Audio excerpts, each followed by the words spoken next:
Last night, I snuck past my father's house. He almost caught me. A bit of context. My father left my mother not long after I was born. He was a selfish and incredulous man, driven by his own will and desires. Whether I'm his only child, we don't know, but we're skeptical that I'm not. I would visit him as a child and stay over at his house. The usual divorced parents and child scenario. As I got older, the visits got fewer and fewer, and we clashed a lot, both being defiant about the other. Eventually, the visits stopped. I couldn't take the arguing, the heartache, or the rejection from my own father. It was too much. To no avail, we tried to rekindle our relationship multiple times.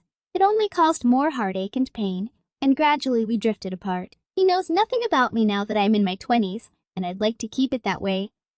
But I know plenty about him. He's blocked on every social media site.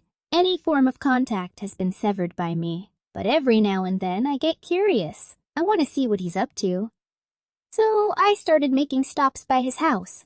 He lives on the other side of town, but I find ways of getting there secretly. My mother knows I do this, but she isn't aware of how often. I slivered to his house at night, shielded by the dark. I peeped through his backyard fence and into his kitchen, just watching him with his new family and watching him live his new life. I've seen his stepchildren grow. I've seen his grandchildren come and go for weekend visits. I used to be jealous, but not anymore. No, now I'm intrigued.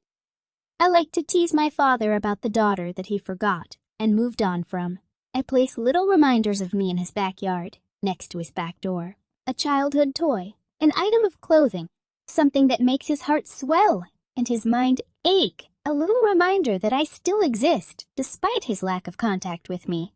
I even posted one of my graduation photos through his door on Easter morning.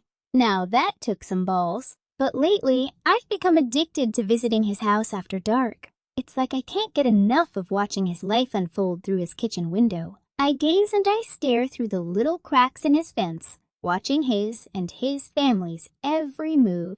I often feel a sense of loss and grief, but not for long. But last night was different. I had paid him a visit around 10 p.m., twice to be exact. The first time went unnoticed, as usual. I hid and I watched, his eyes transfixed by his phone. The second time, around 20 minutes later, I snuck up to the fence again, holding my breath and watching. This time, he made his way to the back door, and I watched, curious to see if he'd notice me and terrified if he did. But I was frozen to my spot, to my ritualistic hiding place. I didn't know what to do. I watched through the fence, holding my breath. He made his way to the bin, disposing of something before slinking back inside. I let out a brief sigh of relief and continued to watch. He slunk about his kitchen, tidying up and putting the kettle on for a late-night drink. All the time I watched, and I watched, and I watched, and I watched. It felt like I was there for hours.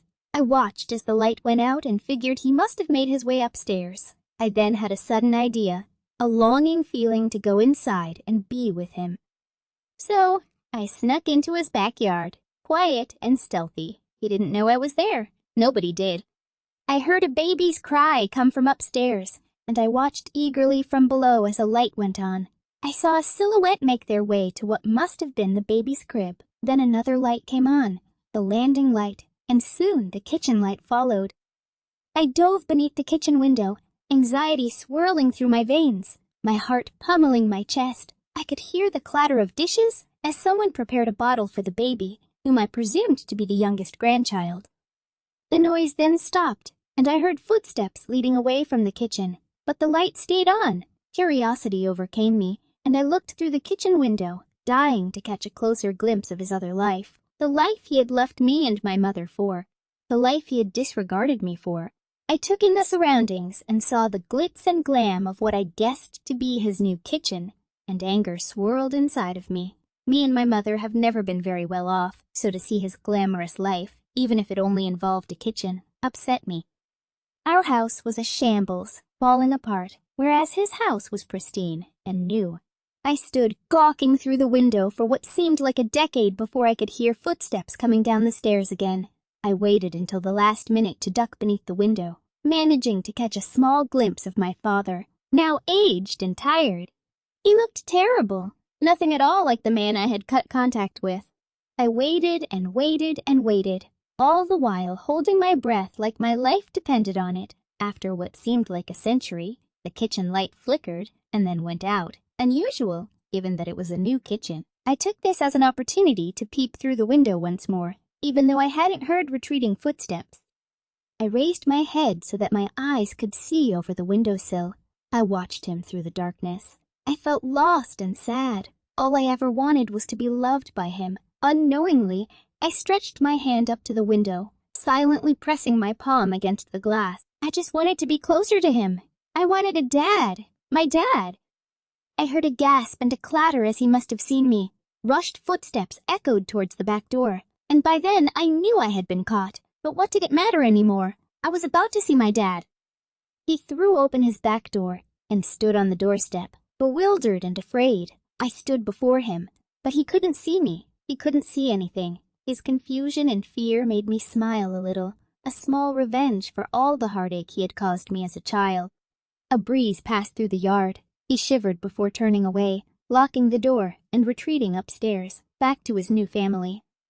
It's been a few years since I lost my life to a drunk driver, but I still like to visit my dad. I like to remind him that I'm still here, still watching. I'm still waiting for the love and life I never received from him. Tonight, I think I'm going to go inside and pay him a visit. Tonight, I think I'll properly make myself known so that he can never forget me. Tonight, I'll make sure he remembers the child he left behind.